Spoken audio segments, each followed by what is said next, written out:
Ladies and gentlemen, welcome to the Fantasy Couch podcast. We just witnessed a pretty boring game. It was so boring. I made this little picture here. I turned Kenny Pickett into a pig, and we made Kenny Piglet. Lots of crazy stuff happening this year, lots of injuries, and we just got to witness the first game in a while with no injuries. But oops, what happened? Treylon Burks suffered a really serious, really scary injury. So it just doesn't stop, folks. It never stops, can't stop, won't stop. Just injuries just keep piling on. This season has been just absolutely nuts. I mean, I say this literally. This is my intro to every piece of content I do, but I got to kind of keep it true, right? Like you're supposed to provide valuable content, and kind of be optimistic or have a point. You got to do some kind of acting, but at the same time, it's my channel. I got to keep it real as well. It's literally the top thing on my mind always, like how crummy and how weird this season is going. And I mean, I just got to talk about it. It's going so bad that I'm in this Discord where this guy, like, all of a sudden wanted to cheer us up. So invited 12 people, threw in a prize out of his own money, and invited 12 people to have an oopsie redo draft. So in the middle of the year, I love it. Yeah, just all of a sudden, I didn't understand the parameters. I didn't understand this. I thought this was for next year. Apparently, like, he sent this out to 2 days ago and was like, we're gonna do a redraft. Who wants to be part of it? I was like, me. I don't read, so I didn't know what this was. I just rose my hand up in the air. And a lot of people like me because I got a channel and this and that. So obviously I get an invite. I'm just being honest. Like, that's the reason why I get an invite. For sure. I mean, it's just the truth. I don't even know what's going on. But apparently the draft was today. So I just found out yesterday, and I'm like, yeah, man, I'll live stream it. Sure. And so we drafted a regular redraft from week 9 to week 17. You saw me draft. I was watching, Matter of fact, earlier today. Half the draft took place during this Thursday night football game. And I was like, look, man, Deontay Johnson, he's got 2 targets already.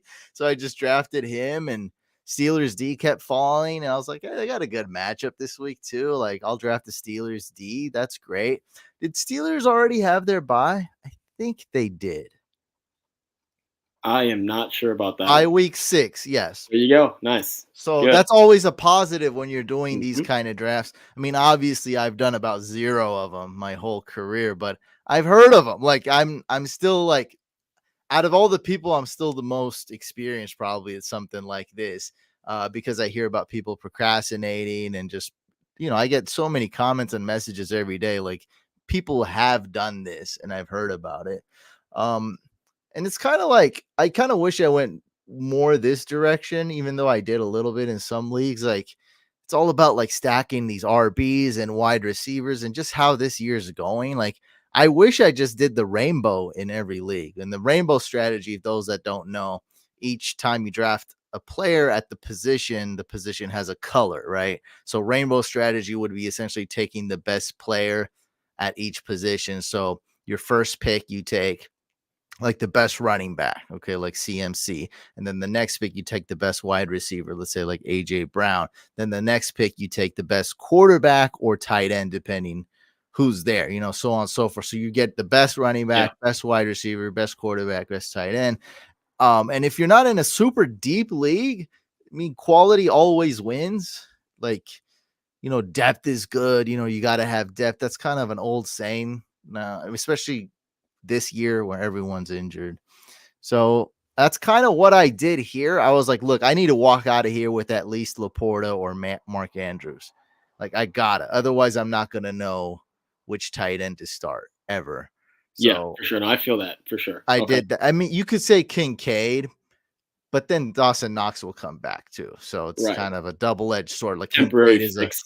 Yeah, he's a must start. He's elite, but maybe not, when you're in the playoffs, though, when the fantasy playoffs start. When it matters. Got it. So I got me a Mark Andrews. I missed out on Josh Allen and Mahomes, but I got Tua still, which was fine. I was great going quarterback. Tua or Joe Burrow, which is kind of like that borderline elite, still top 6. So I got Tua, I got Eckler, I got Devontae Adams, I believe. Yeah, Devontae Adams, Mark Yep. Andrews. And I kind of felt like I don't really care who else I have on my team. And the rest of the team's really not that bad. But those were my first 4 picks. I drafted Tua in the 4th round. And I figured just get a bunch of these RBs or potential like RB1s. Got James Conner. James Conner, Rashad White. I got a bunch of handcuffs that could blow up like Tajay Spears, Charbonnet, Yeah. Kenneth Gainwell. Just one injury, and they'll be good. And you only need to start 2 wide receivers. So that was fun. I mean, it's not really a big. I guess there was some. I know this isn't like the most interesting, most craziest thing, but it's it's kind of funky, and those are 2 things to reflect off of: quality versus quantity. Like quality, and then you got the greater than bracket like 10 times. Let me write that in. That's true, though. It's true. Quality is way, way, way, way, way, way, way greater than quantity, unless you're like in a 16-team league. And yeah, I mean, and it kind of goes to show, which has been the theme of every intro. It's been such a crummy, crazy season that this one community was like, hey, can we they actually like hit the restart button or a oopsie doopsie redo like of a redraft league. And we just did a redraft league a few hours ago. But the game was pretty. We just watched the Thursday night football game. It's pretty boring, but still good. Still some good stuff there, right? We saw DeAndre Hopkins, we saw Najee Harris, we saw Derrick Henry, and I think the main thing I wanted to see, I just needed to see a couple more minutes of Will Levis because I really liked what I saw the first game. I thought he was really good. That was my prediction. But I wasn't fully sold. Some people were fully sold. I wasn't yet. Maybe I'm a little bit slow, or maybe I'm just a little bit more reserved because I felt like the Falcons really screwed up a few plays. But just from the little bit I saw today, I'm pretty much sold on him. I think he's like 10 times better than Ryan Tannehill. We picked him up in the Throne League, by the way, because we drafted Kirk Cousins and Anthony Richardson. So we're in desperate of a quarterback. Honestly, don't remember who was there. The best, I don't even think Russell Wilson was available. Sam Howell wasn't available. So maybe the best quarterback was Derek Carr. Maybe. I don't even remember if he was available. But I do remember it was all low upside options. So for us, our team, I placed a significant bid on Will Levis. Only one other person bid $0, but I wanted to get him for us. Just a upside quarterback. Although he didn't put up a ton of points, I really like what I saw. I have a lot of hope for him, and I think that's their quarterback moving forward for the foreseeable future. Yeah, I mean, he looked all right. He definitely looks better than Malik Willis, Ryan Tannehill, the other options they have. I mean, we'll see just how the rest of the season plays out. It's definitely a small sample size right now, but I mean, like you said, for the foreseeable future, as of right now, it looks like Will Levis is probably going to be QB1 over there. So good for him. Hopefully, he can build on these performances and prove that he's more than just a QB1. Maybe he can be a good quarterback or an even great one. We'll see. He did it against the Falcons and he did it against the Steelers. So with this small sample size, he went against pretty good defenses, and not like Treylon Burks was really involved either. So yeah, man, I do like him. I like him a good amount. I think that was pretty impressive. I'm pretty sold. Scout in our leagues, I saw him across the board. So you may only be in like one league with him. Yep, maybe. just So one. I'm in like 3 with him, and he got Will Levis in all 3 a few days ago. So he's a guy who's fully sold. Yeah, he traded for him. You saw in our league, he traded for him. Yeah, he traded for him. He traded for him. He bid a lot on it. Like he did everything to go get Will Levis. Just that's that upside. It's hard to kind of find an upside guy because I think Sam Howell was that last one, but that train kind of shipped. Like Sam Howell's not available in competitive leagues right now. So, and some of the leagues were in our super flex anyway. So, but Sam Howell, we saw that. Okay, like this guy, we thought he might have upside. We got confirmation of that. He's long gone, like week 4, waivers week 4, week 5. And so now you got Will Levis, who's kind of like the last call for this. Like, hey, do you want a quarterback with upside train? And that was him. We Yeah, got I mean, it's some. definitely kind of calling your shot, but that's kind of what you need. That's a league-winning type of decision if it pans out in the long run for him. Well, speaking of You know, Will Levis, like backup quarterback, rookie quarterback, we got so many rookie quarterbacks playing this week right now in the NFL, and so many backups and third string quarterbacks. This has got to be some kind of record. Maybe this is kind of hard to quantify.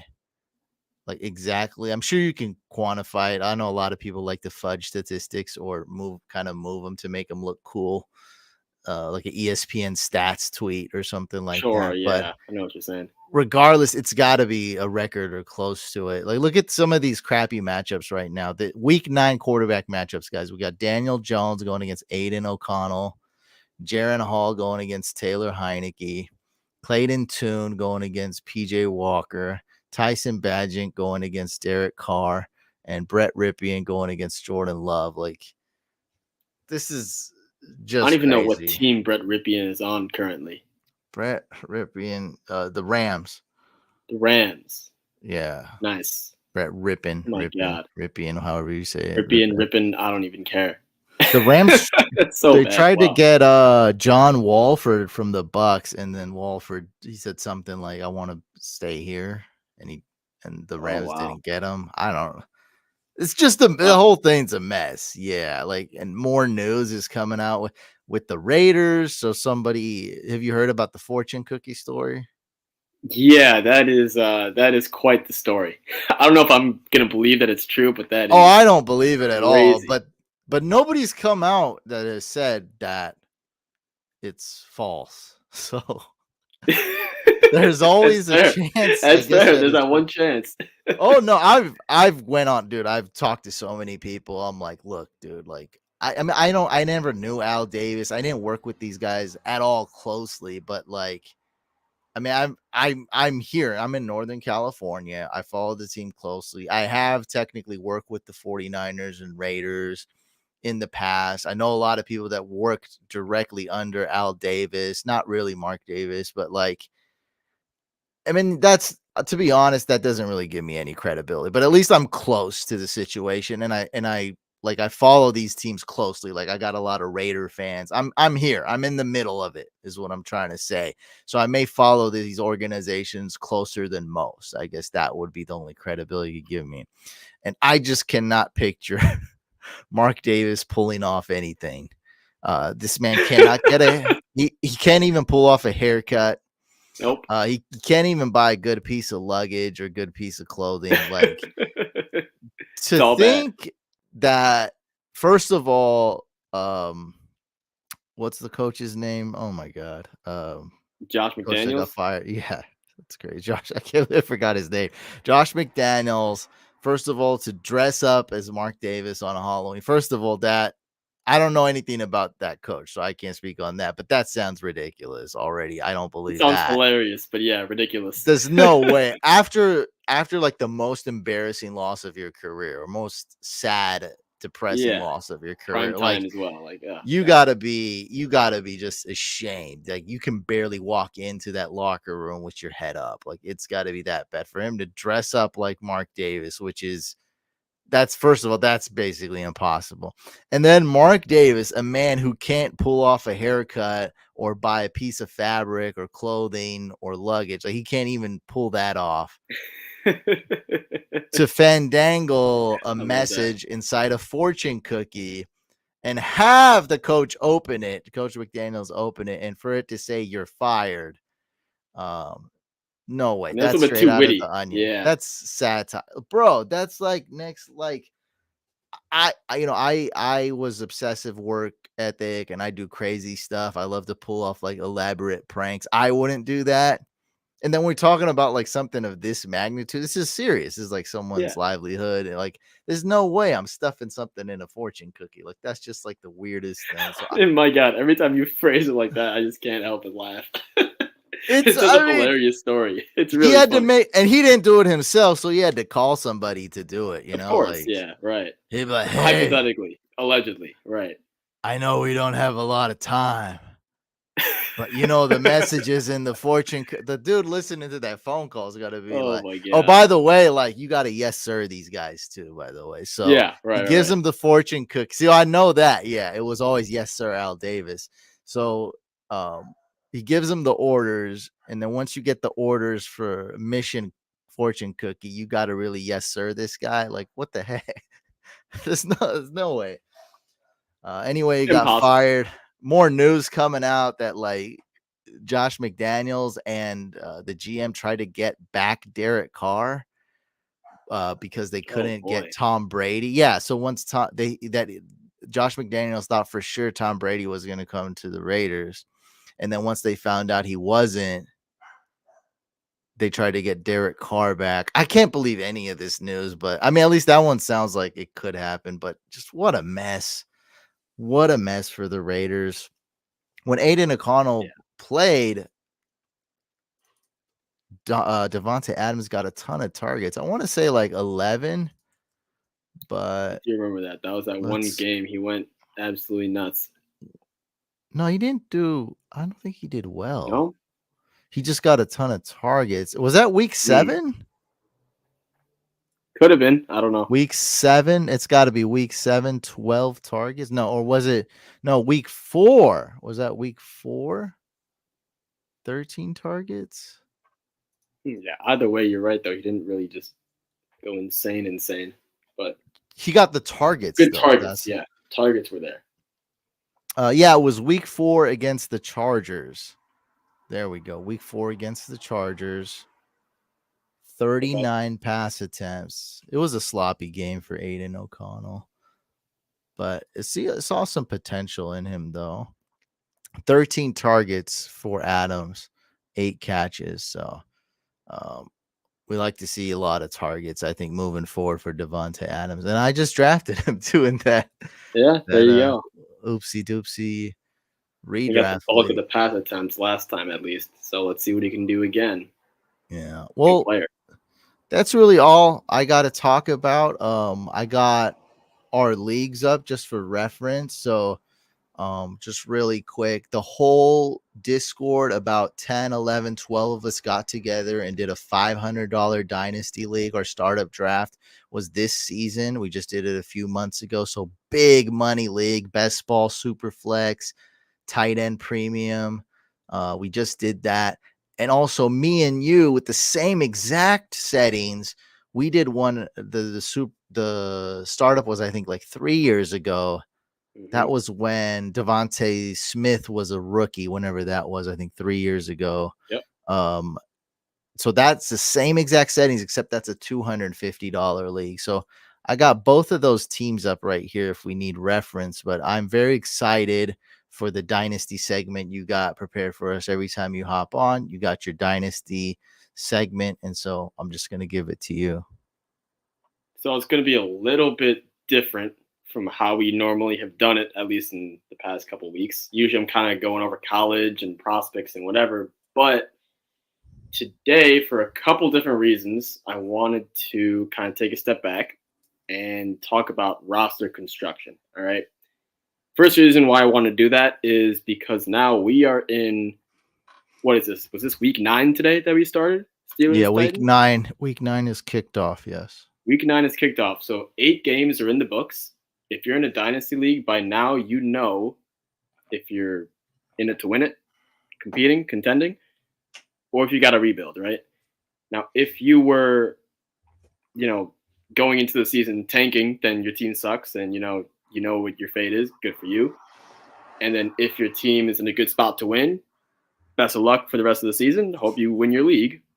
But what if you're one of those guys who, you kind of went all out a little bit. You have an older roster. Maybe guys like maybe like a Deontay Johnson, for example, or maybe I don't know, some older guys like Nick Chubb who got hurt, right? You got guys like that, and it just totally fell apart. It's not working for you. You're kind of stuck in the middle. You don't really know what to do, but you know you have to rebuild it, right?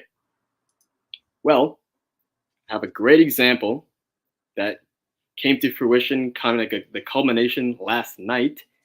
The Texas Rangers won the World Series.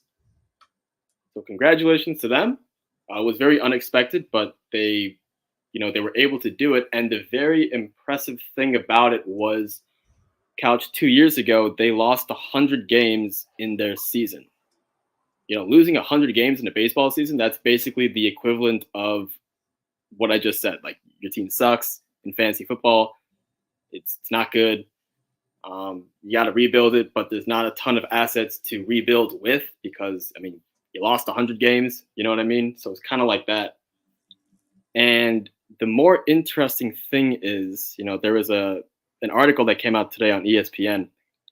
They wrote about how in 2 years, the Rangers rebuilt a 100-loss team into a World Series champion as of last night. And when I was looking at this, I couldn't help but compare a lot of things that what they did to things that either I have done myself or I have seen others do in fantasy football. All right. Now, it's going to be kind of a strange one. So what we're going to do is we're going to be comparing real life baseball to fantasy football. All right. So we are going to be kind of going to a little bit of a time loop, if you will. Like the best way to do this is to kind of give you examples of what have happened in the past to kind of, get your brain thinking of like, hey, what can I do in the future to kind of mimic these moves? And I guess set my lineup or set my dynasty team as what the Texas Rangers have done in a matter of 2 seasons, right?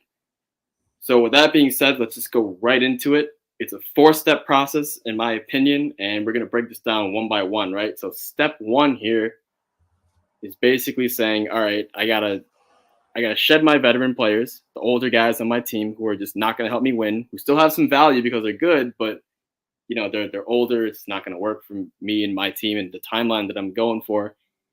And on top of that, I kind of got to call my shot a little bit, right? So a guy like Tua, right?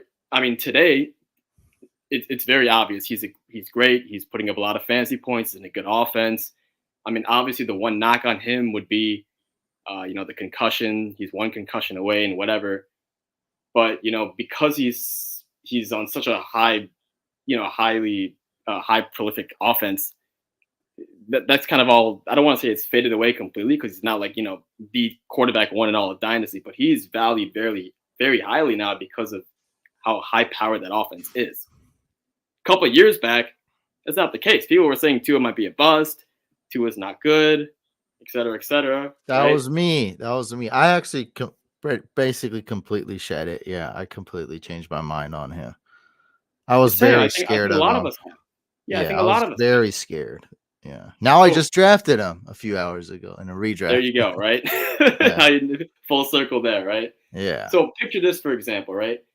What if I told you, all right, 2 years ago, 3 years ago, whatever it is, I will give you my Green Bay Packers, Aaron Rodgers, MVP season. These guys are contenders to win the Super Bowl. They got Devontae Adams. Aaron Jones is still balling out. Great offense. Matt LaFleur is, all that stuff. In exchange for your injury-prone, you may be a bust, you might not be good, Tua Tagovailoa. Easy smash, right? The guy who is getting Aaron Rodgers will easily say yes. But now the question is, how practical is that, right? Like, how realistic is it? Because, at the time, in hindsight, like today, it's easy to say Tua is much better and you would win that trade. But at that time, is it feasible, right? So I wanted to give you examples of a trade that I made and something that you did as well, and Mike, who's not here, but he's also a member of the podcast, to tell you that, yes, these things are realistic. You just kind of have to have your eyes really peeled for it. And again, there is an element of luck here, right? Fantasy football, there is some luck involved, and you're kind of calling your shot here, right?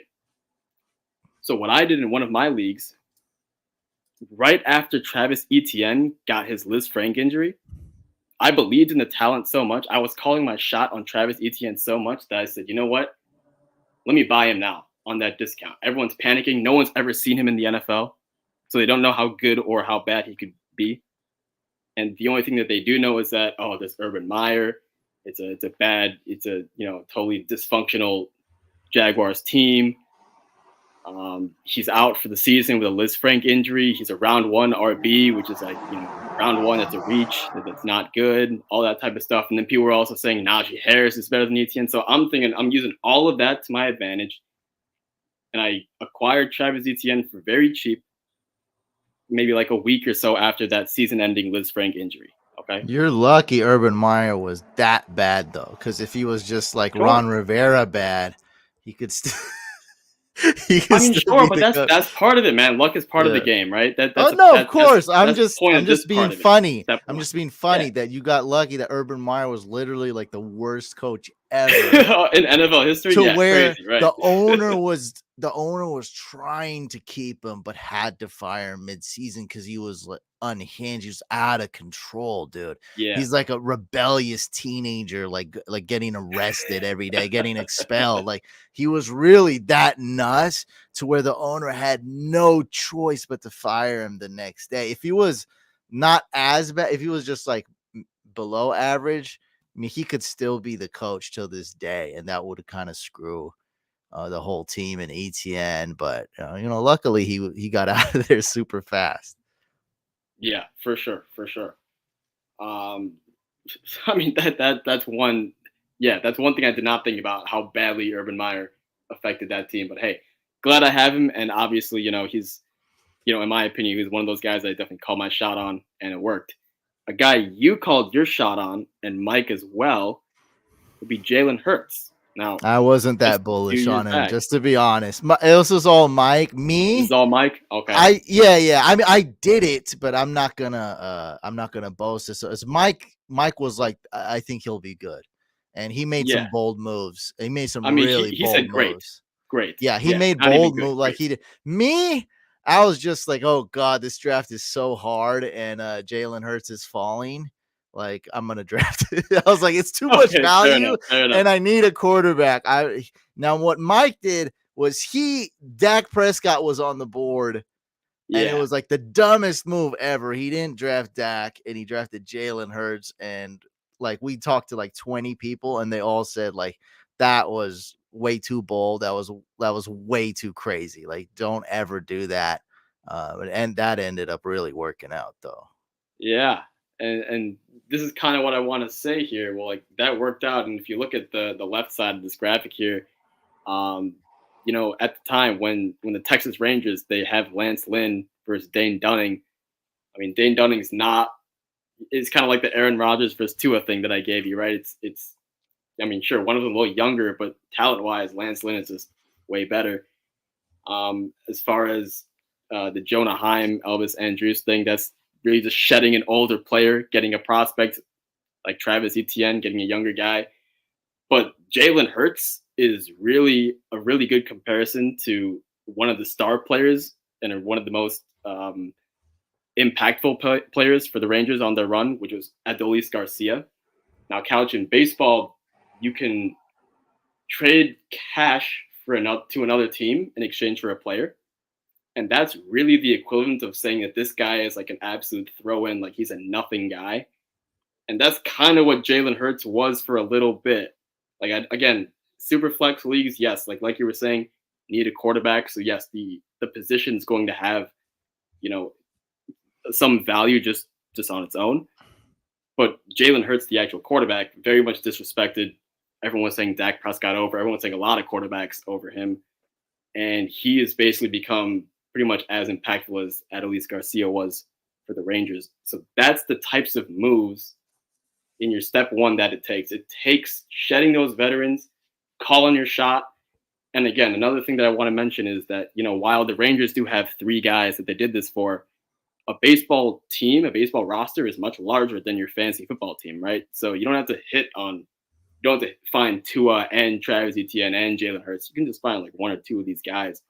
But that's really, kind of how they kickstarted their 2-year rebuild from going to 100 losses to World Series champions. Let's go to the next step here. And that is building up a farm system, they call it in baseball, which is the same thing as just having a bunch of young players, like a rookie system, like a collection taxi of young, squad like a almost. taxi squad. Sure, yeah. Not And then you necessarily, gotta but believe yeah, it. kind of. Yeah, kind of similar. But then you also gotta believe in it a little bit, right? This guy was So, on my taxi squad.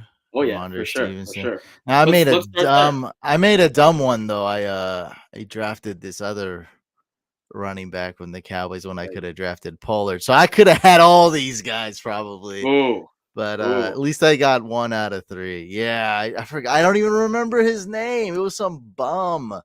Bo Something Scarif, like Bo Scarif. Teak I Elliott. think that's a. I think I combined him with a fictional character just now, but it was like, yeah, Bo, some, I don't know, some guy. He got cut. He didn't even make the team. I could have took Oh boy. Tony Pollard. Yeah. Anyway, yeah, but I did Ooh. at least get Ramondre, and he was on my taxi squad the first year. Yeah, well, so when we look at Ramondre Stevenson, what did that cost you? It didn't cost you a first round pick. I think it may have cost you like 307. a second or a third, something like that. They're no, mid third rookie Mid pick. third. It was there was nobody a kicker, Evan McPherson went before him. Evan McPherson. Yeah, so there you go. So that's very similar to who the Rangers have in their farm system, who's now a young player for their team. I see the comment. We got a Cowboys fan, Bo Yep. Scarborough. Oh, Yeah. I remember that guy. He was on the Lions for a little bit too. And yes, Played I on did Thanksgiving. confuse him with Bo Callahan. That's right. That was kind of what I was. Bo Callahan, baby. fictional The quarterback. quarterback who can change your life. I Yeah, it was a totally made up guy. Yeah. Okay. Yep. Well, anyway, like I was saying though, so Ramondre, one of those round 3 rookie picks. By now, a lot of people know that that's a really good value for that type of production. Kind of similar to what the Rangers picked in Evan Marshall. He's a young guy on their team. Didn't have the biggest impact for the World Series, but I mean, he's definitely a good player. Has a bright future ahead of him as well. Kind of similar to what Ramondre brought you, right? Like he wasn't like a top guy by any stretch of the imagination, but he was still very good. A couple of years ago, maybe last year, whatever, definitely would have been in that kind of league winner type thing, probably on a roster that had a lot of success, at least in the last couple of seasons, because he was doing well, right? Chris Olave, that's probably who you're going to end up. So again, if you're tanking, you're going to have a good pick, right? Now, when the Rangers were tanking, they had a good pick, but they did not have the best pick. So essentially, they were not rewarded for sucking by getting Bijan Robinson or Caleb Williams. Instead, they got Chris Olave, who's pretty good. They got their version of that. He's a third baseman, 8th overall pick. So, it's kind of similar to NFL drafting where there's like 30 teams. So 8th overall is definitely a premium type asset. So Chris Olave was also in that similar, I think he went 10th overall in the NFL draft, something like that. So, he's kind of in that similar thing where it's like, he's not a great player today. He's not, a top 3 receiver in this league, Chris Olave, but he's definitely good right now. He's young. We expect him to get better, and he certainly has the upside to one day become great. Okay? That's one of the guys that the Rangers had in their farm system. We talked about Evan Marshall, who's kind of like a value play, like Ramondre Stevenson. But I also want to talk about Leody Taveras, who not as talented as the other guys, okay?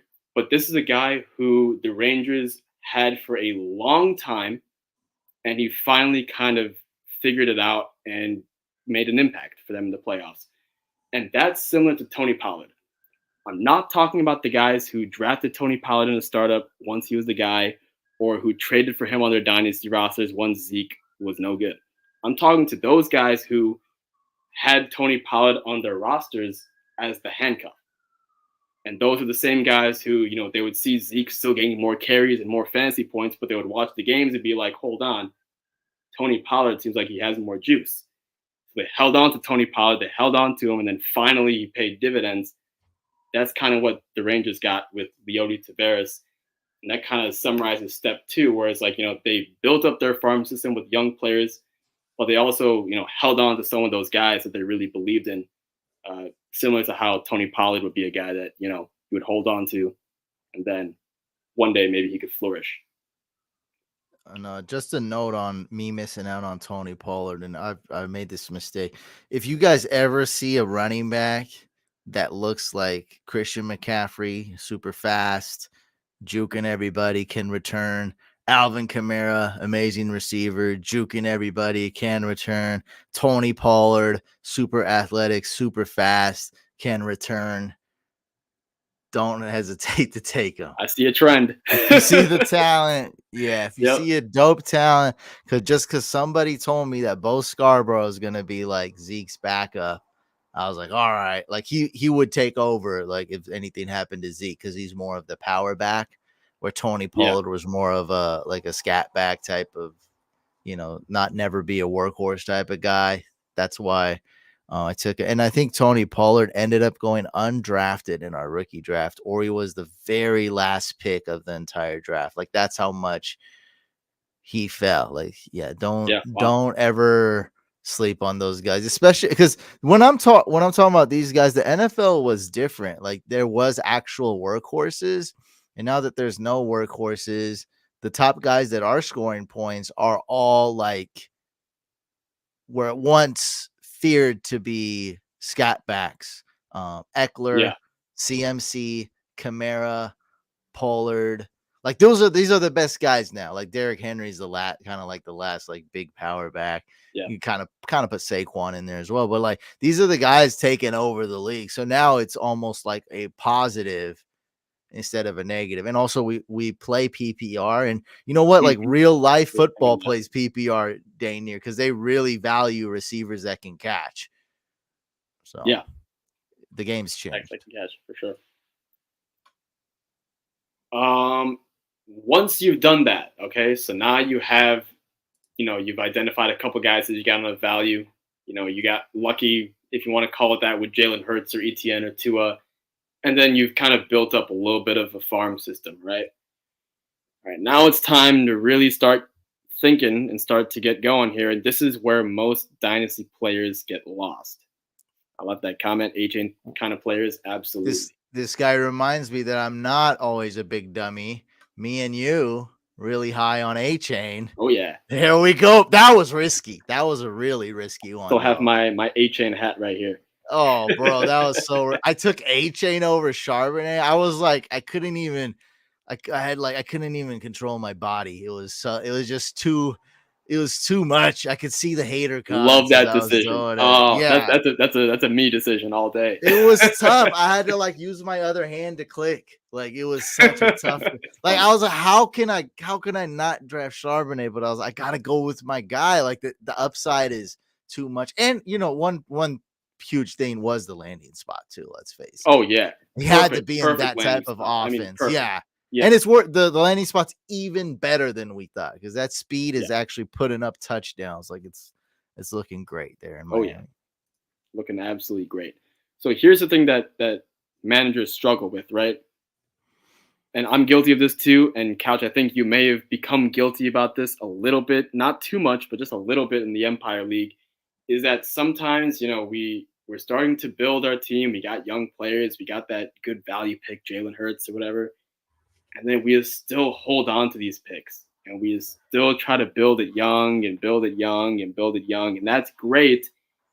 But at some point, you're gonna have enough on your team where you're just like, all right, man, I've got to go for it, and that's when you got to go get your difference makers. What did the Rangers do? They went out in free agency and they paid up for Corey Seager and Marcus Semien. These guys are two of the top 10 to 15 players in all of baseball. I think Corey Seager could make an argument for being the absolute best player in all of baseball, and that's very similar to how Christian McCaffrey is for fantasy football. Like he's just the absolute number one scoring player, regardless of fantasy format, pretty much. So go out and get one of those types of guys, right? Go out and get a guy like Stephon Diggs or Cooper Kupp. And why am I listing these types of players, Couch? Because these are players that are similar to what the Rangers got, that these guys are proven stars. They have a lot of production already. but they're also expected to produce for at least a couple more seasons after, right? So Corey Seager and Simeon for the Rangers, yes, they're proven veterans. They've been in the league for a while. They're very good. They're already superstars. They paid up and got those superstars, but it's not like their careers are about to end. They have a couple more years for sure of life left. There's a little bit of a window that they have with those two players, and that's kind of what you're getting with if you trade for a guy like McCaffrey or Stephon Diggs or even Cooper Kupp. You'll get at least more than one season. Might not be 5, but you'll definitely get a couple good elite seasons. And that's really what kind of prevents a lot of players in their rebuild, right? They don't really know when to do it, or they're scared to do it, or they want to just continue building young.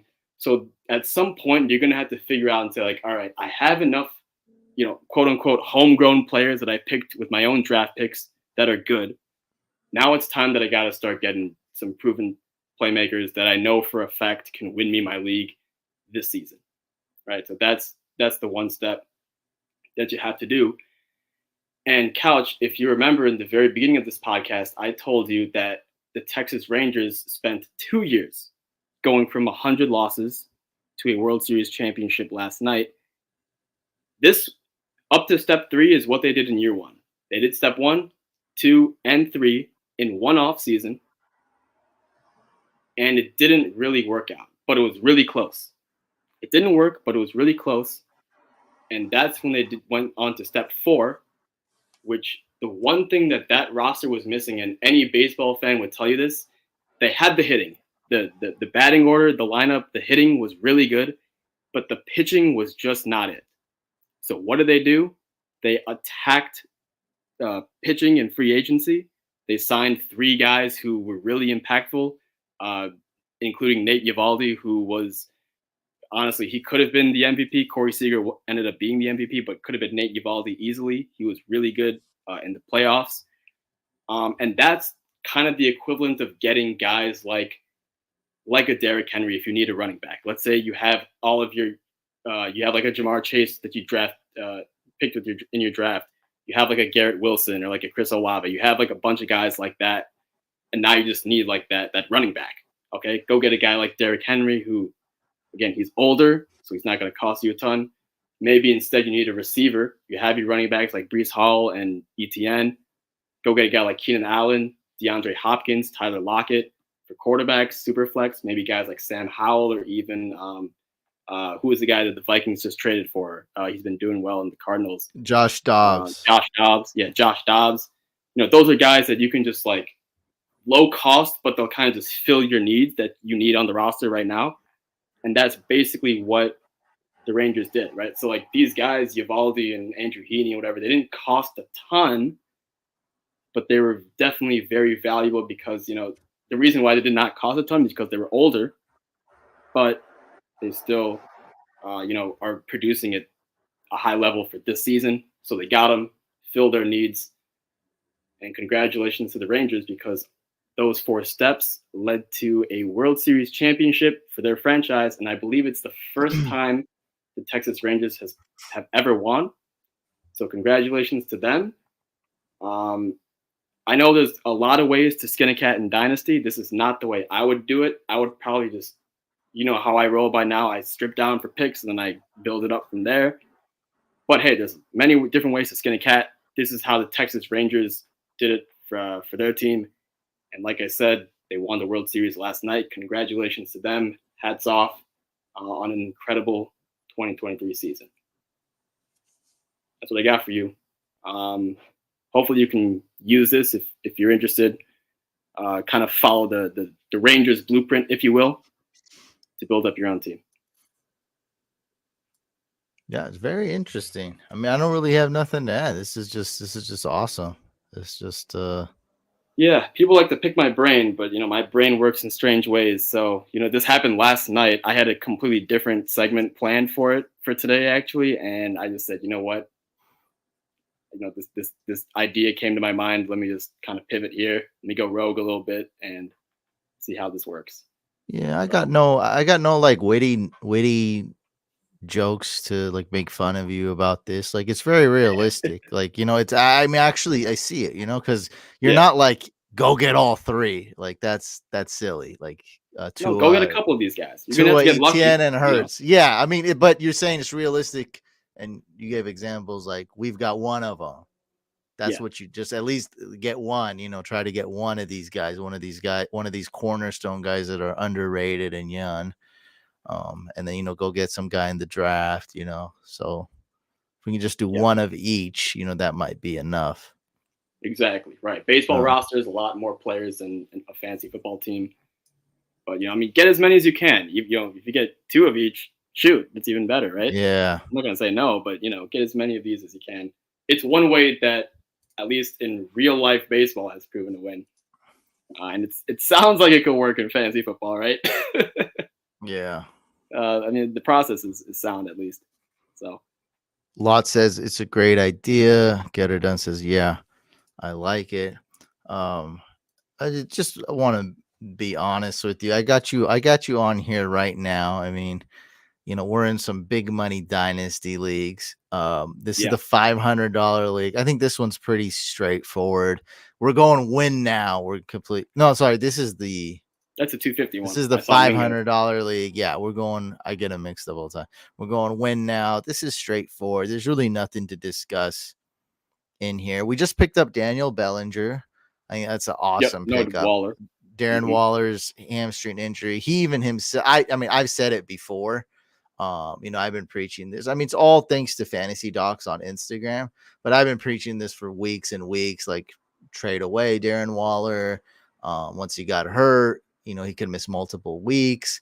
And he even himself said, Darren Waller himself said, probably going to be a multi-week injury. He's older. Yeah, He's been dealing with this hamstring forever now. And it's bad. It's really bad. So we got his backup. It's a tight end premium league. So we got his backup. I think I went and added another player. Oh, we got Leonard Fournette too. Okay, we needed that sure. help. But this is pretty straightforward. We got a good team. We're in first place. Now, one thing We're that's gonna really win cool about now. this one that you've actually just reminded me now that I'm looking at it. You know how for the last step in that Rangers rebuild, I said, get those players that you need. If you look who's on that list, Tyler Lockett really sticks out to mind to me because when we were in the startup, we really wanted Tyler Lockett as that kind of like that finishing touch to just. Yeah. That's how we felt about him. He could run the league and just win right there, right now. And we went after it and we got it. Just We goes to show that we overpaid. actually implemented that. We overpaid. We But overpaid in a trade, and the guy accepted immediately. yeah, And we were very happy because we honestly felt like we couldn't win without him. We felt like our build was pretty off yeah, without Lockett. We really wanted him to complete our build, and so we offered him. Our first offer was already an overpay, but we knew like what we were doing, and he accepted it, and we were very happy that he yeah. accepted that trade. Definitely a very finishing touch type of thing where it's like we like the team we have, we don't love it. We think Tyler Lockett could be the one who just takes it over the top, and we went for it, and it's looking good so far. Oh, he's pointing out that we have all three of these guys. Oh, do we really? Oh, that's Yeah. crazy. Okay, that With wasn't even Derrick intended. Henry. Yeah, I didn't Tyler even hit Lockett me. was intended. So I didn't even intend the other three. That's crazy. yeah, I didn't even think of that. Yeah, I didn't we process do that till have. now. Yeah. Yeah, we do have Derrick Henry, Oh, and Lockett, Keenan. Yeah, we do. and Keenan Yes, we Allen. do. That's why. And That's Keenan one Allen. Yeah. reason we're winning is because of Keenan Allen for sure. Oh yeah, absolutely. Wide Those receivers are the were types of guys you so go hit after. and miss. You know. They're so hit and miss. And thankfully we had Keenan Allen, who's been our shining rock, probably our best player other than our quarterbacks and Kelsey. He's like our MVP, I think. Because our wide receivers are just, man, they're all over the place. You never like Amari Cooper, he's Up and underperforming. down. Odell's is pretty weird. Van Jefferson's been a bust. KJ Osborne's always like, I'm always have faith in him, but now with the Kirk Cousins injury, it's like no more Yeah. faith in him. Calvin Ridley's very up and down. Alan Lazard was a great pick, but Aaron Rodgers happened. Tyler Boyd was a great pick, period. Yeah, that's been working out because he was so cheap, but that's why we needed Tyler Lockett so bad because We did not have the quality and quantity. You need this is a best ball league, by the way. So you need quantity. You need guys that can have big games. And of course, we drafted Nick Chubb, which really sucks. So we needed something to bounce back. Travis says, I needed this episode. Thanks, guys. Hey man, I know you Should guys did. It's about that time of the year when everyone's looking to either rebuild or do something, make some sort of Yeah. move in either direction. And I know on the live stream, people are tuning in just now. So again, as a community, we did a $500 best ball dynasty draft. Very intense. We're looking at that now.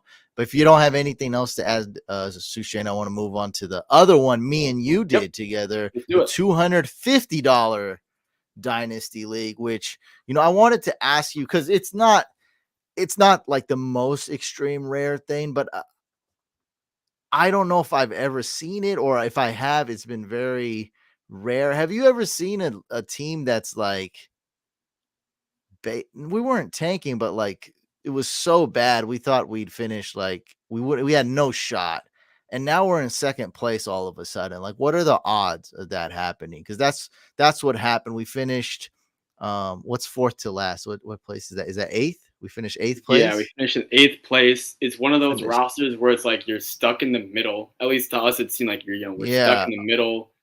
There's really no way horrible. out. Yeah, we got to And start nobody likes to rebuilding. trade because it's a high stakes league that's refereed, as it like it's on a public site. We don't know any of these guys. Yeah, And it just so happened that typically a lot of these type of leagues, people don't trade a lot, but this one's especially bad where it's the least amount of trades any of us like. It, guys, it's insanely bad. Like, it's just it's so very difficult for me to trade, and I trade a there's lot all the time. 3.5 months go by sometimes without one trade or Yeah, transaction in this league. Like, it's that crazy. So it's yeah, crickets. we It's crickets up there. we had a couple good players, and we're trying our best, but overall it was very, very frustrating, and we had no shot. We thought we had no shot of winning. Somehow we have a young team, and we're in second place right now, but far away from first. The guy in first is really separating himself because Sure. he just had a huge week 8. So we're trying to play catch up. But I think we need to make a couple moves. And I mean, I'm deferring to you. Like, hey, what do we Yeah, do here? This is uncharted territory for me. yeah. It's also uncharted. I mean, we as far as making a move, it's we don't have a ton that we can trade because this is a league where you can only trade next year's rookie picks, and you've already done that for the top picks. So I'll definitely have to pick my brain a little bit tonight and think about it. And I'll discuss with you later on. But the craziest thing is, I know you're highlighting Dalvin Cook, but you should first be highlighting. You should first go to the quarterbacks and highlight Bryce Young. So I mean, look, like we had the pick for Bryce Young, and we're still in second place. It is crazy because Bryce Young is not doing well, and he's definitely a guy like that. I forgot who I was talking about earlier, but a guy that he's ascending more of like a future piece. I mean, we're still hoping that Bryce Young, does something. And then what else do we do? Okay, well, we took our pick next year and we stacked it up for Jonathan Mingo, who's also not doing much this year. So the fact that we have those two guys who are doing, I don't want to say they're zeros. They're they're a little bit okay. The fact that we They're have those two hardly guys, cracking our roster though. Like, barely, maybe like Mingo like I one mean, time if at all. yeah, I Yeah, mean, they're not really cracking our roster. So that's basically the same as a zero. yeah. So next to zero or zeros basically then. And the fact that we have both of those guys and we're still in second, I mean, I really like our chances to win next year more than this year. However, it is uncharted because I was not expecting this type of turnaround. I mean, just looking at guys like named DeAndre Swift 365 days ago made me want to puke in a brown bag. But we've really turned it around, and we're going to get some guys on our IR back, mainly Devon HN. That's going to be huge for us. That's going to be huge for us. This is the first time like I'm ever in a league, and it's me and you. Yeah. You don't have a good tight end. It just doesn't I don't understand how that's possible. Like, I always hit on tight ends. I always It's my got only league also with a bad tight end room. It's it's crazy. I mean, and then I got you. You're the tight end shaman. So it's like, how do we No, not have a tight end? Like that's but it's not 100% our fault. Like Greg yeah. Dulcich, Chris Okonkwo, Pat Fry. How are you supposed to know that all three of them would suck? Like there's no the odds are zero of that. It's impossible. All three, like I you mean, I'm get not like above expecting. I average, was but never expecting much out of Okonkwo and Dolchich, but like for them to be this bad, that's also not what I expected. And same thing with Fryer Muth. Like he actually was producing and he was good and he was, quote unquote, to use the word proven. Like he was proving himself to be proven. he's very talented. He's He's very good. talented. I don't know He's a what's good going tight on though. end. Cole Yeah, Kmet's our best tight end. Like I mean, what? it's crazy. It's crazy, man. Uh That's it's the world we live in though, I just don't. and we're That's still the in thing. second place. I don't know. So one thing that's good. I mean, obviously there's stuff that's good. Like we have a good team. I mean, we got the Jalen Hurts and Smith stack is great. We got Yeah, Ayuk. We got some good Joshua Downs. Like what a sleeper hit. Puka. What Puka. a Oh, that's the one. extreme sleeper Oh, hit. baby. Yeah, these guys are Yeah. hitting. And we got A Chain on the IR like that. I mean, in best ball, there's like no other It's better best it's ball the player. best pick. Yeah, it's the best pick right now. It but like what and then okay, so another good thing is that we traded away. I mean, it seemed kind of crazy. We traded away a lot of picks, or our Yeah, top picks, our first round and first second and round second. picks. Mhm. But these suckers are getting terrible picks now because they're like, oh, we're trading with a bad team. They're gonna have a high pick.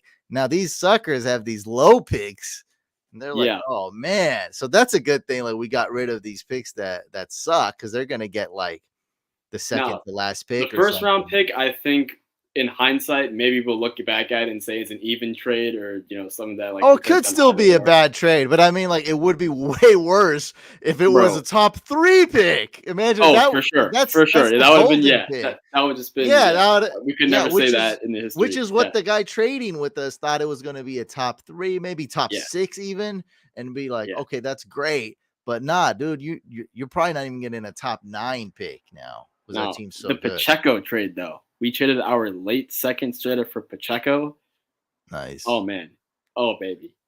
3 years from now, 4 years from now, we're gonna look back at that greatest decision we've ever made in our lives. I'm telling you. Oh my god, That was that's great, part of yeah. the reason why we're also doing well too, because we added him, um, not mid-season, but I think like maybe like week 2, week 3, once we kind of realized, hey, our team is way better than we thought. We made that move for Pacheco, and it's really helping us out because now we got Swift, who's actually good now, Pacheco, and then HN on the bench. Dalvin Cook, So though, man. Oh man, I can't stop looking at it. we can just drop him, I feel, or we can It's trade close, him right? for a ninth. I don't think Draft pick or anybody would something. even do Yeah. it. Yeah, but if we can get him for a ninth, at least it's something. Anyway, I put Dynasty Day Trader on the spot. I don't know if he has. I wanted to kind of see what direction we go. But maybe I go over the team really quick again, and then Yeah. next week when you hop on here, we'll update what we did or what direction we're going because I want to fix. I mean, Okay. I don't even know what to do. I need to That's the spend some thing. time in looking at It's this so also. Yeah. uncharted. Like it's been such a roller coaster. I mean, some of it is luck. Like we were just talking about how bad this DeAndre Swift guy is, and I mean he's kind Now of he's saving our amazing. season. Yeah. That was the weirdest trade ever. We got DeAndre Swift, and we're like, we ruined the whole team. I was like, this I ruined felt us. I bad. was like, I felt this bad. I felt ruined bad. our team. Like, I'm just wasting money I'm pouring money into this league, and it ruined our team. And then week 2, all of a sudden, it's like, well, DeAndre Swift, one of the best guys you can have on your roster. That's great. Funny that works. And Dalvin Cook, though, like, I so our friend Saul, he hated the Dalvin Cook trade. I didn't think the Jets should have got him, but honestly, I did not think he was this washed at all. Like I Same. thought he It's was it's yeah. formidable. I mean, like how like look at Deontay Foreman tore his Achilles, he goes team to team, and he still looks solid. Like he still looks like he's a good runner. Like, how is Dalvin Cook not as good as like a guy like Deontay Foreman at the very least? Like this guy's just nothing. Like, I think maybe Crazy, Ezekiel man. Elliott's better than Dalvin Cook, a guy we knew was washed a year ago. Yeah. Like, I don't get how he's that bad. I mean, a guy like Swift is that good and Dalvin Cook's that bad. But at this point, like, I feel like we should just drop Dalvin. Our whole team is young. He's like the oldest guy on our team. Yeah, old guy, running back, not doing much. I think Michael Carter has just surpassed him, you were saying? Yeah, Michael Carter's good for Crazy. 3.5 fantasy points. Dalvin Cook's good for 2 fantasy points. I mean, wouldn't we rather just go with the younger guy? Yeah, I don't might as know. well, The right? trade More deadline's upside. passed, too, like, with that little chance people were thinking, like, Dalvin Cook maybe goes to a team and does better, which I mean, I don't that sounds stupid. I don't but I mean, Yeah. that has passed too. I don't think that would have happened. I think he's just washed, period. And who would want to trade for him? But that's just something that people at our Discord were saying, like, man, give him to the Vikings before the trade deadline. Like, all right, bro. I mean, in your weird fantasy in your head, yeah, No. twisted fantasy, sure. I mean, I don't. That's not going to happen. But I mean, that's past too. So we know he's going to be a Jet. I think we know he's washed. Uh, maybe just drop him and pick Yeah. up Michael Carter if he's available. I mean, man, we're close, but this guy's running ahead. He is, and the thing is, like, we're running a little bit out of assets, which makes it tough. Like, I got to do one of those moves where it's like we gotta like get one of those Adam Thielen type things where we're trading. Maybe just straight up try to get Adam Thielen. Actually, can we get him for like a third and a fifth? Like, it is Oh, you're best saying ball, so like try to win, try to win, go just try to go for it. try I to mean, go that's the for it. only move that we can make right now. Just try to go for it. Like, we're not rebuilding this. Like, we're in second place. We're doing well. As you can see from the standings, he's got highlighted first place, just pulled away after having a huge week. He scored 221 points to our one. I mean, the rest of the league is scoring 170. So he had a huge week. And that's basically the biggest reason why he's got, that advantage over us. Now it's winner take all, right? Second place doesn't No, get no, anything. no. Top 3. Okay, top 3. I'm All right. pretty sure. Yeah, I don't look at the things a lot, but I'm very Okay. pretty Well, certain. I still don't feel comfortable seeing, how the guy below us is, literally a decimal point as far as total score, and then a couple guys after, not too far behind. So we definitely need to do something as far as like making our team more win now, but without damaging our future. That makes sense. And the best way to do that would to probably get a guy of like a DeAndre Hopkins or like a Adam Thielen, who's going to cost us not a premium pick, but could get us definitely, even though they're old, it's kind of like a rental, but Yeah. a really good rental. That's just one idea that's coming to mind right now. Yeah, it I sucks think. that it's going to be 2024, but I mean, we're essentially already kind of punted 2024, right? And when Yeah, we gave away our first and second, and now it's like we're going to miss out on all those cornerstone players. it's all right. I mean, we It's can silly. always attempt to trade 25 picks into 24 or trade 25 for like a proven player to basically just Yeah, kind of but I mean, I'm substitute. saying we've already done like we're already in Yeah, that. Like we've yeah, we were already already. traded away the top 2 picks, and Yep, so our next pick is like 3.11. It's at very best. late. Right. Yeah, it's like yeah, it's a close race between second, third, fourth, and fifth, but first place is really pulling ahead, man. They're really Yeah. going ahead. He's got 10.5 fantasy points. That means he has DeAndre Hopkins. Well, there you go. Shoot. Just a guess. Just a guess, because I know Hopkins got around 10.5. So he's got him. Oh man, I think this Oh, is I the love this question. craziest question we've ever got. Zach asked, "What's Dynasty exactly?" Dude, can we give him a short answer? Not just don't make it too long. I assume Yeah, you I want got to you. answer this. Okay. I got you. Okay, so redraft league is when you play with your work buddies. You got one season, uh, 15 or 16 weeks, whatever it is, to win it all for the glory. Dynasty, more than that. The team you draft today is a team you'll have next year, is a team you'll have 2 years from now, as long as your Dynasty league goes on. The only way to get rid of guys are to cut them and get nothing out of them, or to trade them just like a real franchise would do for like older players. Like you saw Derrick Henry in trade rumors the other day. Obviously, nothing happened, but that's how you would get rid of a player who doesn't really fit your winning timeline. So a lot of strategy involved. That's why I love playing it. There's different ways to win. A lot of guys use different strategies to win. While in a redraft league, it's kind of more luck based with injuries. I think in a dynasty league, you Don't could say. definitely. Oh no, you definitely can. You definitely can if you do it if you're patient enough and you build, keep building, keep building, keep But building, you don't definitely don't try can. to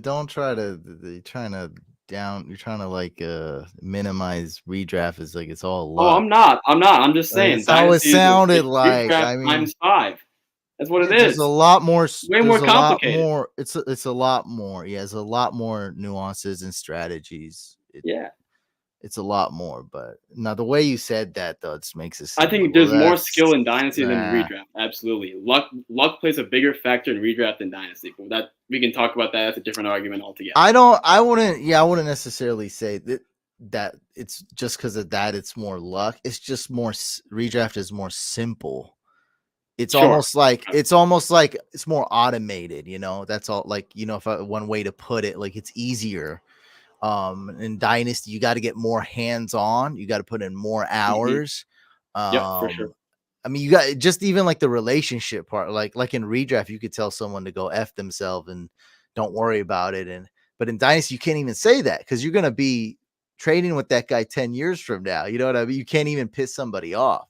So it's like it's a lot more. It's like being a real GM. So no, it's a lot. It's a lot to it. But so this is what I say. Redraft league is what you do, Zach. Every year you hit the reset button, you just have a new draft. And then there's what's called a keeper league, which you keep like 1, 2, or 3 players. And it's a redraft, but you get to keep a player that you drafted from year before, sometimes a couple players. And then a dynasty league, you keep your entire roster for life, essentially. Unless you're So, trading or dropping or well, yeah, I mean, drafting guys. That's you really can it. drop. Yeah, I'm just saying, but you could theoretically technically keep your entire roster. You have the power to keep all Yeah. your players for life. I just saw like Benjamin Watson on the waivers the other day. So tight end so That's a if you throwback. drafted Benjamin Watson 25 years ago or whatever, 20 years ago, you could still have him on your roster until this day. So and then one way I like to really put it, because there's describing what dynasty is, but then like there's also the strategies and the feeling. So redraft, that's like dating. It's like going on a couple Oh, I love dates. this one. I love That's this. it. Yeah. Yeah. Keeper league is like going steady. So like you can't, you guys agree, you're exclusive. You can't go see other people. But still, I mean, we're talking about like, 4 months in. Like you guys aren't like super serious. Dynasty, you're married. You guys have a Straight fence. up. You got a Yep. dog house with 2 dogs. You got kids. You're married. You got the same check-ins account. I mean, you're Yeah. all in. You know what I mean? Like that's That's the best way to dynasty. explain it. I love that metaphor. It's truly Yeah, the best way to explain and it dynasty. it totally ties in when I said like you can't just tell somebody to F off in Yeah. dynasty because there's repercussions because you're gonna have to be in the league with that guy in 10 years, and maybe you need to trade DeAndre Hopkins with them. And now he's like, oh, what'd you tell me like 10 years ago? Like, screw you. You have just like a real GM. It's like it's so much closer to being like a real GM and real front office, a real president or real coach, because like you got to have relationships with the GMs, you got to call Yeah. them, you got to make trades, and dynasty never stops. So you can make a trade midnight in the summertime. You can make a waiver claim in the spring. You know what I mean? Like Yep. it just never, 365 days a year. Truly. yeah, it It's never great. ever stops. Like it all like the top guy in our league, like the guy everybody wants to take down, the big dog. I think he picked up Mark Andrews for $0 a long time ago. So Wow. like, if you're sleeping, you see a guy like Mark Andrews when he's younger, he's kind of a nobody, but you see him looking good, potentially being a starting tight end for the foreseeable future for the Ravens. He picked him up for free. Now he's got, all-star, like that's a cornerstone piece for his dynasty that you can build around. Yeah, Thanks for absolutely. explaining. I've always done redraft only. I'll have to try Dynasty. And just me personally, I want to tell you, Zach, I hate keeper. I'm not the type of guy that would typically tell someone like, hey, because I hate something, don't do it. Like people that love keeper leagues, just keep doing your thing. It doesn't bug me at all. I don't care what other people do. That's fine. I'm just telling you, like me personally, and what I'd recommend to someone that probably hasn't played either one. I say go full dynasty. If you're gonna do one of those, keeper or dynasty, try one dynasty league. Try to have it with a good group of people because it's That's what I was gonna say. Yep, pretty that's the most important. important rule. Yeah, I'm sure we've all been in a bad redraft league, but then you look at your clock, you're like, dude, in 2 months it's over. Like it's fine, it's not a big deal. But you can't do that in dynasty. It's divorces is messy, right? When you're Yep, a lot swiping of stuff you just don't want to do. Yeah, when you're swiping left or right on a dating app, all you got to do is like, block or not call or just say like, oh no, I'm moving to Germany or, whatever. It's easy. Like it's done. But when you're married for 10 years, divorce is the messiest thing ever. It's yeah, never easy. It's never easy. yeah. Dynasty reminds me of playing Madden franchise and building a team. Yes, which is the exact same thing as like being a real life GM. That's why we took it a step further, Sushane, and we drafted as a team. So Yep. then we had all the arguments. Whole front office, not just one Yeah. guy. Whole front office. Yeah, we had scouts, we had arguments, we had Whoa, war debate. room simulation. Oh Yeah. my I mean, god, crazy. ultimately, vast majority of the time, we proved that two minds are better than one. We often came to a much smarter conclusion on which Yeah. direction to go when it was because usually, like when I freaked out, the rest of the war room usually stayed calm, right? Or when someone had a dumb idea, the other guys, like calm that person down. So like it always like ended up working. Like we usually had the best idea come through, or we wanted to draft. I remember this one was like the best example. It's the least dramatic. We wanted to,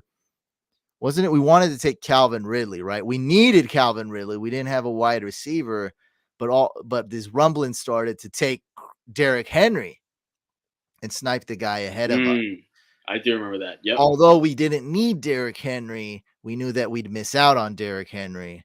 So, Yep. like, we just, as a collective, we started like talking, and it was risky, but we ultimately took Derrick Henry, and then we got Calvin Ridley. If we didn't take Derrick Henry, he would have been gone. We Been wouldn't have gone. been able to Oh yeah. get him. We probably would have lost, by the way, because we need Derrick Henry on this build.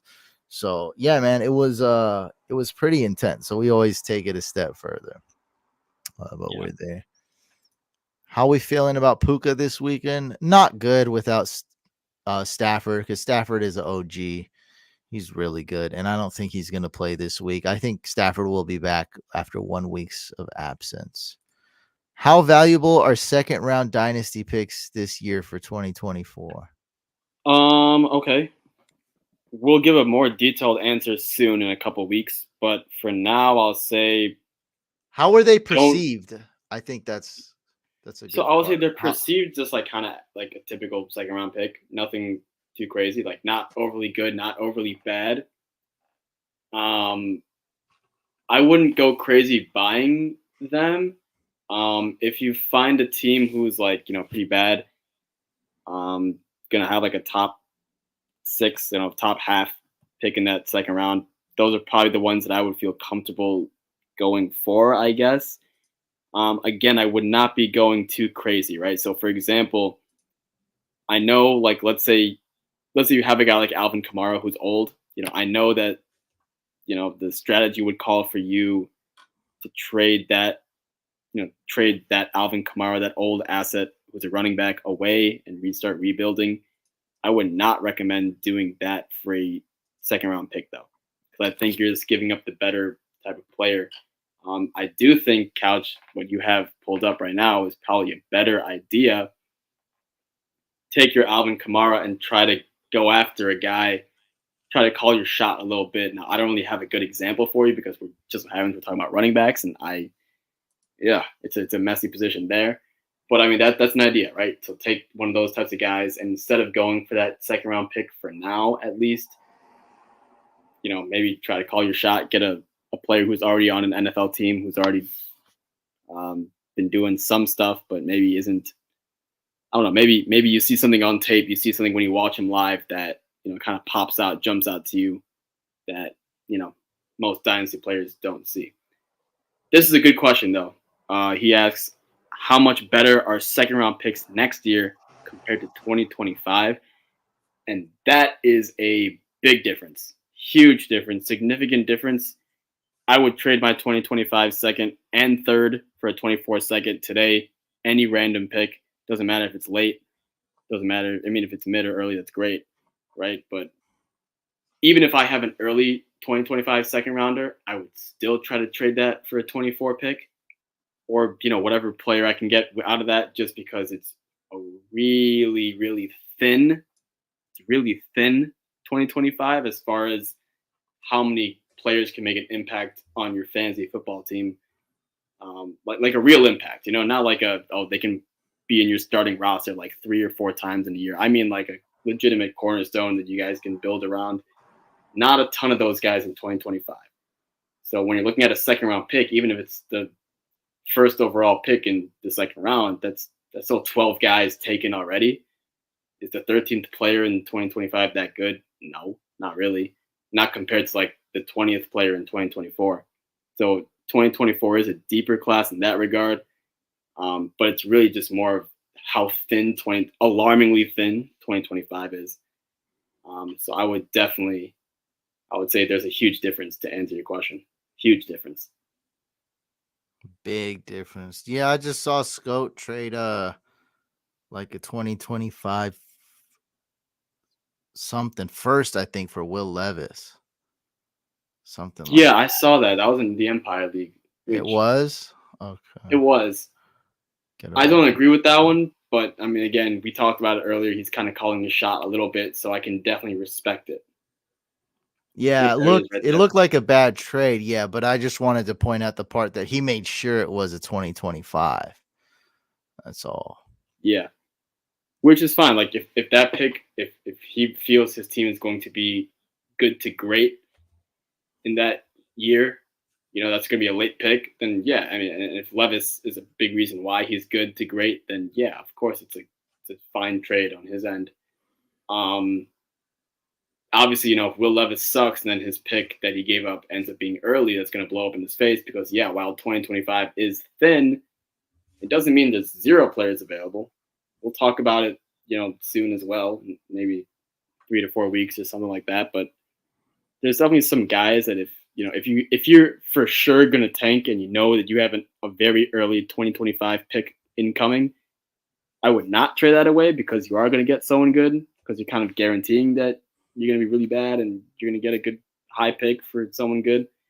But again, if that pick ends up being late, yeah, I have no issues with that one.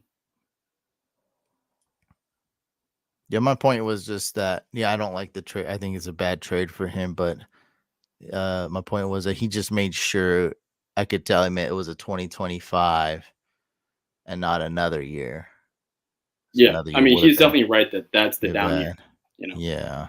Yeah. So get her done. I think he's flexing. He said he traded Javonte Williams and Evan Ingram for a first, giving me 3 firsts for 2024 while still holding Bijan. So he's just flexing. This is something you knew, Sushang? I'm nodding my head. I'm reading it now. Yeah, okay. I mean, it seems like you're still very thin on assets if that's all you have. I hope you have more than that on your team because Bijan, 3 firsts and 3 second round picks is not enough still. That's a good start.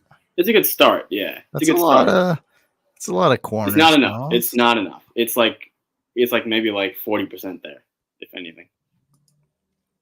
Who's the Clemson QB? He's good, right? No. This is a good topic, right? It's people's talking about this.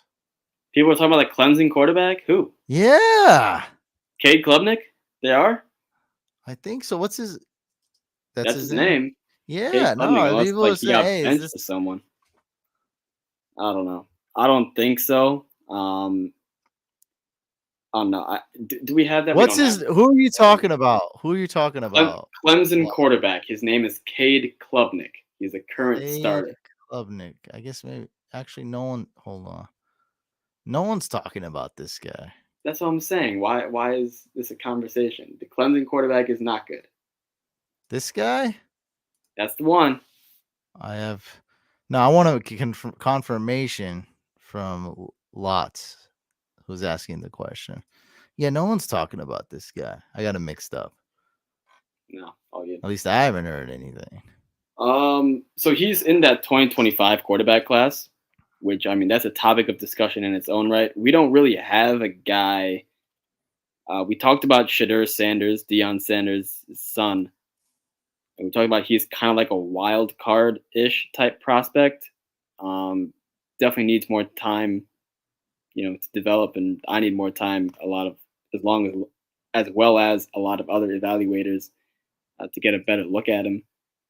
But that's really the only one that kind of piques interest. Cade Klubnik, not my cup of tea.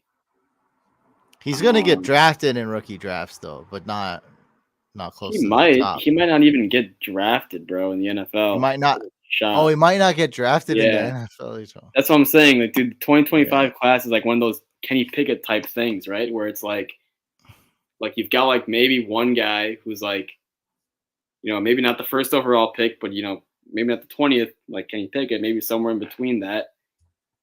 And then after that, it's like, I don't get this quite. ugh. See, this is the biggest red flag for me is that Lots is not saying his name.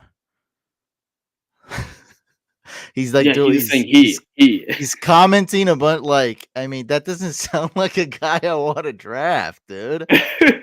Like you don't even know his name. Yeah, that guy, that dude, that one guy. Ugh. I mean, I don't Yeah. know. And then Suche is saying he might not get drafted in the NFL. I was talking about rookie drafts. I mean, he also could get drafted in the NFL, Yeah. but like, But you're talking about okay, shoot. I mean, you're talking about like Will Levis that's Yeah. invented. Like he Yeah. might in Right. our rookie Right. drafts, like okay, okay. I just Now, I mean, heard he he's also all has right. what Okay. the rest of this season and all of next year to improve his play. So, like, it's not. I don't want to say like, oh, this guy sucks. He's not good. He sucks. Like whatever. Like he definitely could get drafted. He's in the conversation, but we're not talking, top 5 pick at least today. He's going to have to do a lot of things, turn a lot of people's heads in order for that type of talk to, start following him around. Gotcha. Okay, so Getter done with his retort. He's saying, I do have assets. I got Judy, Mike Williams, and Anthony Richardson and AJ Dillon. Other than that, it's all bad though. So the Anthony Richardson's good in Superflex. and the rest of it's all bad. Yeah, it's Like, not. why'd you even mention Judy and Dylan, for No, example? he Like, didn't. But or I Mike said the Williams. retort part. He didn't say the retort part. He's just telling you. He's telling you it's pretty bad. It's really bad. Other than these guys. That's So, tough. Time for you to rebuild. That's for sure. do we like Anthony Richardson coming back? Well, as a certified non-Anthony Richardson hater, I do really like him. I am maybe this will wind up like Tua, but I am very concerned about his health. I mean, the guy seems to get injured literally every other game he plays, and that's very concerning. Like it happened right away, and then it came back, and it happened right away again. And it's like, well, dude, I mean, I need you to stay healthy. I mean, this has been a problem.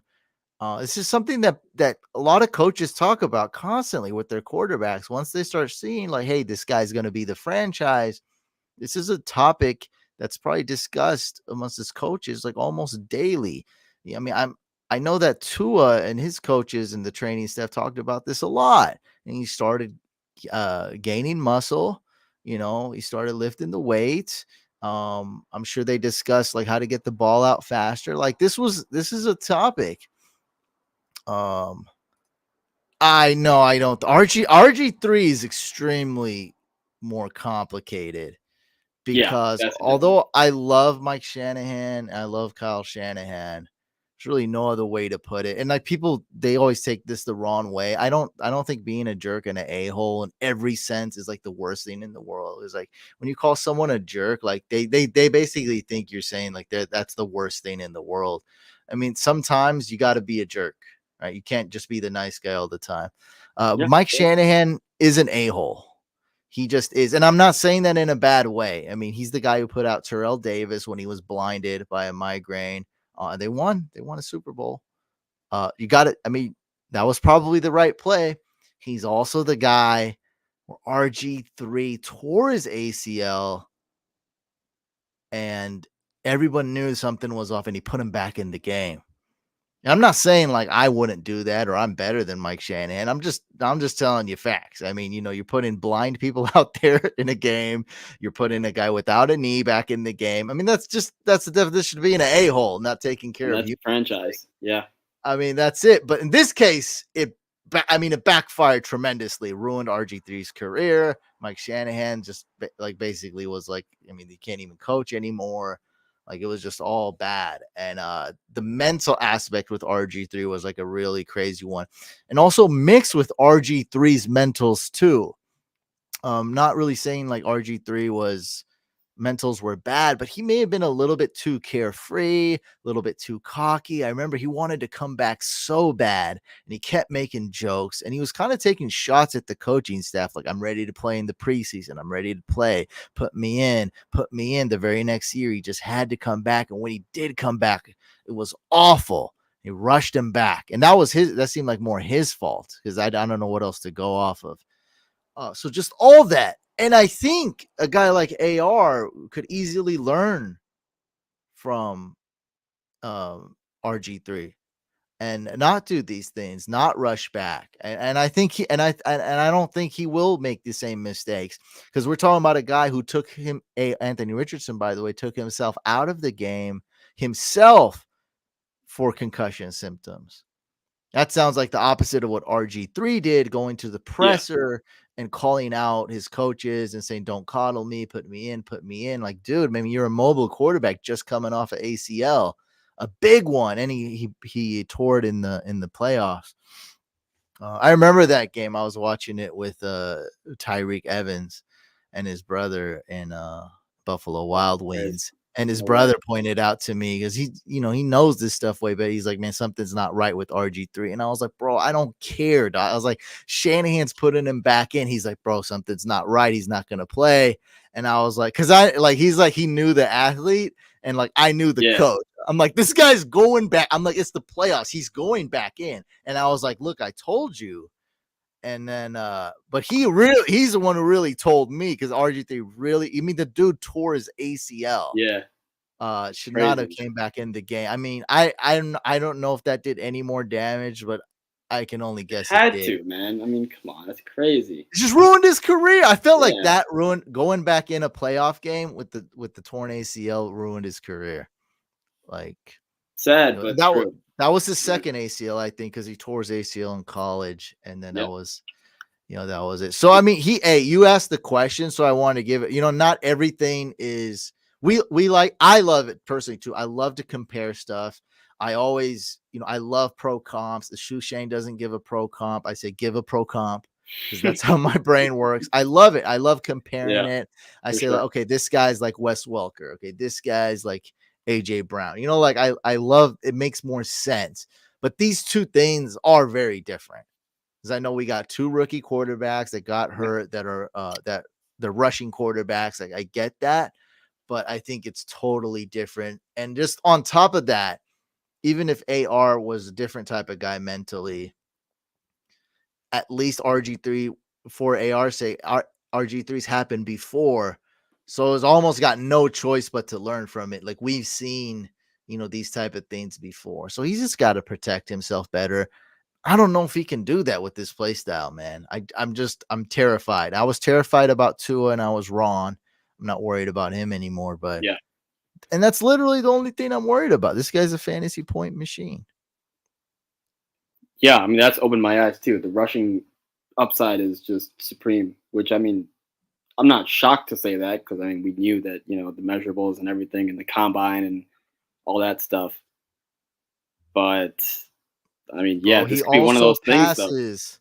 He Yeah, also throws deep. The deep ball's great too. He's got a lot of yeah. touch on the deep. He can throw touchdowns He's got an too. arm. He's got that arm power for sure. So it's not, yeah, it's not Yeah, just the rush. Yeah, he's got really, I mean, it's better than we thought. He's got really good yeah. deep ball. He can throw touchdowns. He's got good touch. Just a Hmm. straight up fantasy machine. But I'm concerned about that. All right, let's answer a Yeah. couple of short questions and then we'll sign off. RS German traded Flowers and Ramondre for Aaron Jones and Devontae Smith. Okay. I guess that's about an even trade. He got a little younger, I think, in both ways, This right? could be this is probably redraft, just so you know. Ah, okay, okay. Fine. He's good. Never mind. The redraft family's coming in. They're They're back. raiding the Yeah. chat. Yeah, coming in late. Yeah, A Rich just gets injured. He was not getting overworked or being cocky. Yeah. What's up, boys? This is probably redraft. In a pickle, do I trade AJ Brown and Mahomes for Diggs and Allen? Stack. First of all, you say the word stack and you turn me off instantly. Yep, Like same. it's such a turn off, bro. Like I mean, who cares about stacks? Just stick to what you got. I think AJ Brown and Mahomes is good. Just stick with what you got. I wouldn't mind Diggs and Allen, but AJ Brown's just too hot right now. That's my opinion. He's too hot. Yeah, he's It's on just fire. He's so good. he's probably, I think he's the best receiver in the league right now. Easily, without a This doubt. moment. I When mean, he I has can't Justin Jefferson, yeah. what I see from him is just it's insane. I mean, he's doing it all. He's splitting double teams, he's catching over the middle, deep threat, out muscling guys one on one, catching touchdowns, and he's also getting like yak, breaking catching a ball and running after the catch, like Yeah. it's big plays across the board. You can't guard him. Impossible. And then okay, if a defense puts 3 players on him, I mean you lost the game because you got Jalen Someone Hurts who else is can open. You run got and Goddard, Devonta Devontae Smith Smith, there. Swift. Yeah, you Swift. have Yep. all these other huge play. I mean, don't forget, like it's one of the best rushing quarterbacks Yeah. back there too. Like, Loaded offense. Absolutely. Led by AJ Brown though, without a doubt. That guy is just an absolute monster this season. I are would you say gonna no, honestly, just just because of stick with AJ AJ Brown. Brown? Keon Yeah. Coleman, thoughts on him? Another podcast. So yeah, I last couple of weeks I've taken polls from the captains saying, hey, what topic should I do? And I added Keon Coleman. Hopefully, I'll just keep on adding him to the poll, and eventually he'll win. Right? That's how it works. Yeah. So I'm trying to get one done. It's up to what you guys want to see.